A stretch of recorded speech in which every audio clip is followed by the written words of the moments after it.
Okay, we watching the most terrifying prophecies in the Bible. So what y'all think about that? The Revelations.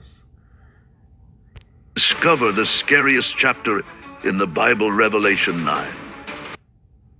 Oh, y'all seen that? I read it before, but we can get into it now. Discover the scariest chapter Look at that. in the Bible, Revelation 9. Get ready to unravel the mysteries of Revelation 9. A chapter full of shocking and frightening revelation. Oh, so it's Revelation 9, chapter 9. That's what they're talking about? In this first moment, we enter the most frightening chapter of the Bible, Revelation 9. In it, we are confronted with disturbing images of the final judgment. The narrative transports us. So tell me what y'all think about that Revelation in the Bible. I said they about to get into it. So if you never heard about the Revelations, we about to get into it now.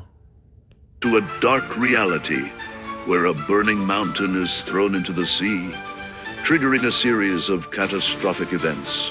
A bottomless abyss opens, releasing the most repugnant demonic creatures that the human mind could conceive. An army of locusts appears, similar to humans, but Now, what would you do if you wake up and you seen that in your face?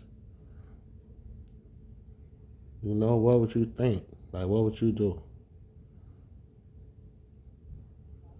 Just wake up and you see that in your face. You see, 5 lion heads with wings on it, got a scorpion. But just imagine seeing that in your face. Wow, what would you do? thirsty for blood and destruction. We are faced with an apocalyptic scenario where the presence Yeah, he look like they mad at something. Look at that. Wow. of evil manifests itself in an overwhelming way, challenging our understanding and leading us to reflect on the inevitable confrontation between the divine and the evil. The demonic, human-like locusts emerge from the abyss with terrifying ferocity. Oh, so that's locusts? Their features are grotesque and terrifying, with armored bodies and golden crowns. So that's locusts? That's the locust with the lion head on it? So I think that's a revelation that's in the Bible. I read it before, but like I said, if you never seen Revelations, we're getting into But it. human faces distorted by unfathomable malice. Their hair resembles that of women, and their teeth gleam like those of lions hungry for prey. The sound of their wings echoes like an army marching to battle, foreshadowing pain and despair wherever they go. Their tails end in poisonous stingers, capable of inflicting indescribable torment on those unfortunate. Well, we're gonna go up a little bit fast forward, so The face of the apocalypse on the earth, causing devastation to vegetation and burning trees by a third. Who oppose God's sovereign plan.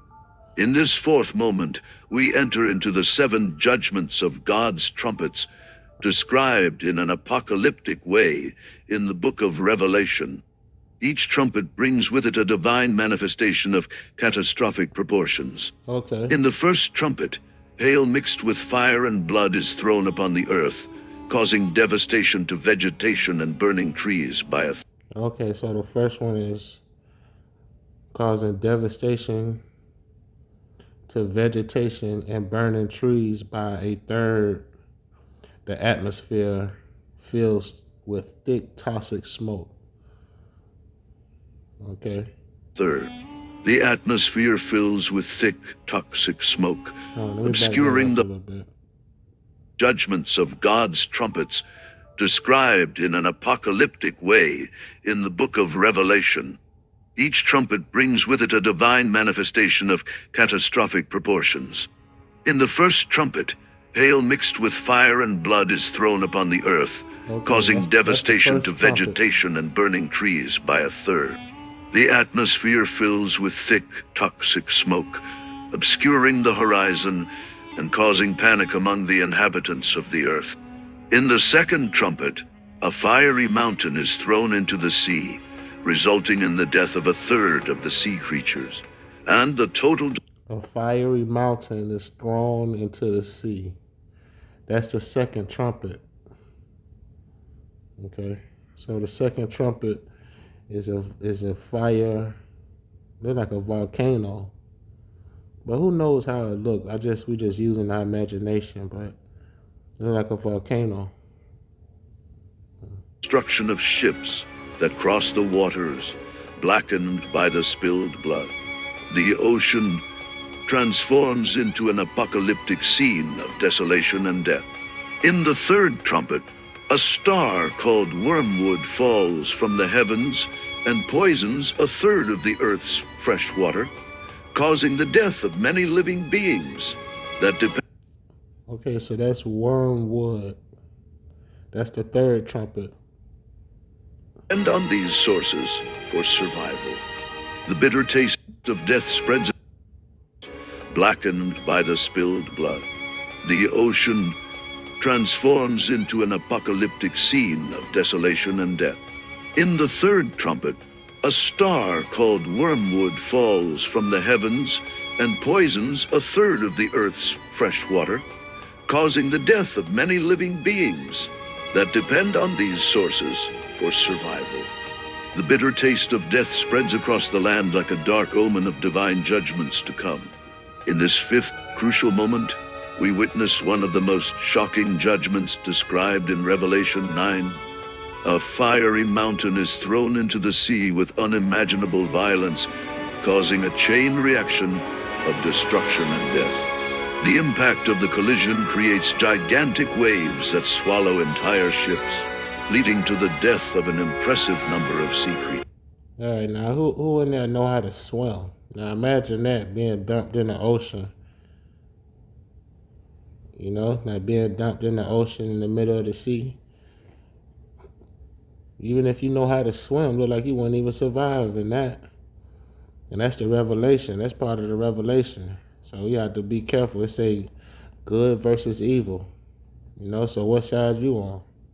The water turns into a whirlwind of flames and blood, dyeing the ocean red and casting an ominous shadow over the once serene waters. The roar of the fire mixes with the lamentations of those who witness the divine fury manifest in an overwhelming way, reminding everyone of the inevitability of the final judgment. In this sixth crucial moment, we are confronted with the terrible revelation. Okay, I'm gonna start pausing it, but look at this now. I might pause it again, but look at this now. Do you think that's what angels look like, or are we just using our imagination what we think they look like? They might look like something totally different, but we put in white wings on them. Well, maybe that's how they said in the Bible, I think, when they said they seen the angels. But what you think? What you think angels look like? You think they actually look like this, or what? Of the third trumpet of Revelation 9, a great star called wormwood falls from the sky with a disturbing luminosity, Wormwood. illuminating the heavens in a You sinister seen that way. earlier. Upon reaching the earth, the star releases a toxic cloud that quickly spreads through rivers and freshwater sources, poisoning them and making them unfit for human and animal consumption. Mortality spreads among the creatures that depend on these sources for survival, creating a scenario of despair and chaos.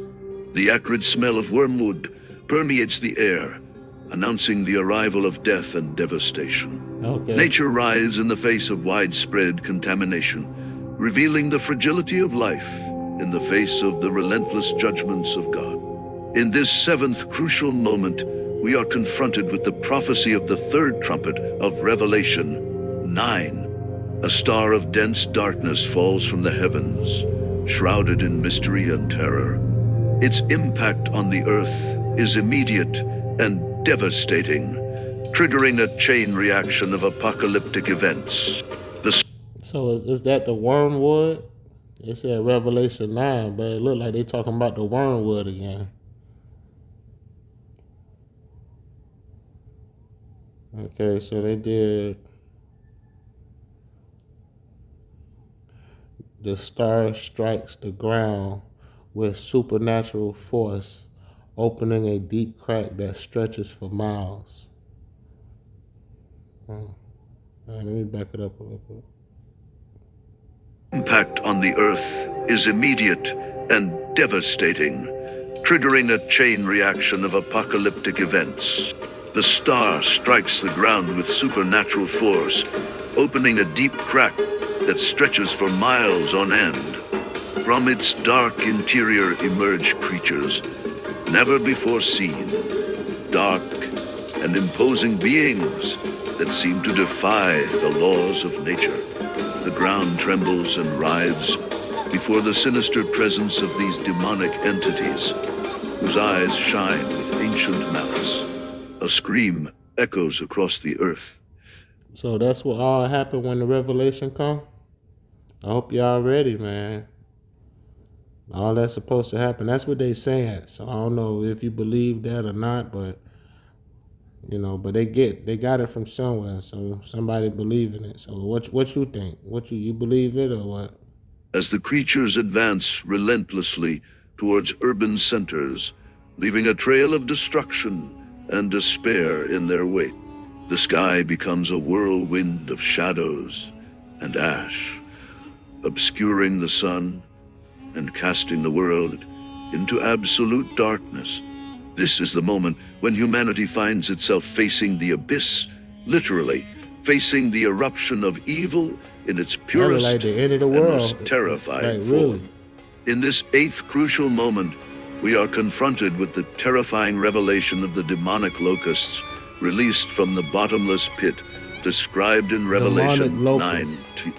As the depths of the abyss open, a dense, dark cloud slowly emerges, enveloping the world in an aura of darkness and despair. The locusts emerge in countless swarms, each possessing a grotesque and menacing appearance. So how they know how they look? The locusts. See? Going back, see how they know how that look. How they look. That's like wow. You see a locust like that, you can't do nothing. I don't know. What would you do? Like for real, what would you do? You actually just see that? Wow. This pit, described in Revelation 9. As Oh, the depths describe. of the abyss open, a dense, dark cloud slowly emerges, enveloping the world in an aura of darkness and despair. The locusts emerge in countless swarms, each possessing a grotesque and menacing appearance.